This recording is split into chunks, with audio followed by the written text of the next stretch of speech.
அஸ்ஸலாமு அலைக்கும் வரஹ்மத்துல்லாஹி வபரகாத்துஹு. இன்றைக்கு டிஃப்ரெண்ட்டாக வீடியோ உண்டு. பழமையாக பைக்கு காருன்னு போட்டு இன்றைய டிஃப்ரெண்ட்டாக ஜப்பானில் ஒரு வீட்டில் வந்து செல்லப்பிராணியாக சில இடத்துல நாய் பூனை அந்த மாதிரி தான் இருந்துச்சு. இதே புதுசாக ஒரு இது உண்டு. நான் உள்ள காட்டிய காய்ஸ் பாருங்க, அதோட சைஸை பாருங்க. கிட்டத்தட்ட 15 வருஷமாக இருக்குது வயசு. பாருங்க எப்படின்னு சொல்லி காய்ஸ் பாருங்க காய்ஸ், இதெல்லாம் வளர்க்கின்னு பாருங்க காய்ஸ். ஆமை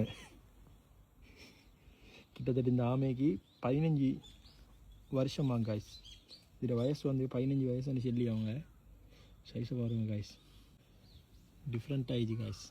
எல்லா இடத்துலையும் பூனையும் நாயும் தான் வளர்க்கிய, இவங்க டிஃப்ரெண்ட்டாக ஆமை வளர்க்கிய எப்படி காய்ஸ். இதோட நான் வீடியோ என் பண்ணிக்கொள்ளியேன். இவர் தான் ஓனர். அறிகாத்தோனே. ஓகே, இதோட நான் இந்த வீடியோ என் பண்ணிக்கொள்ளியேன். இன்னொரு வீடியோவில் சந்திச்சோம். அஸ்ஸலாமு அலைக்கும் வரஹ்மத்துல்லாஹி வபரகாத்துஹு.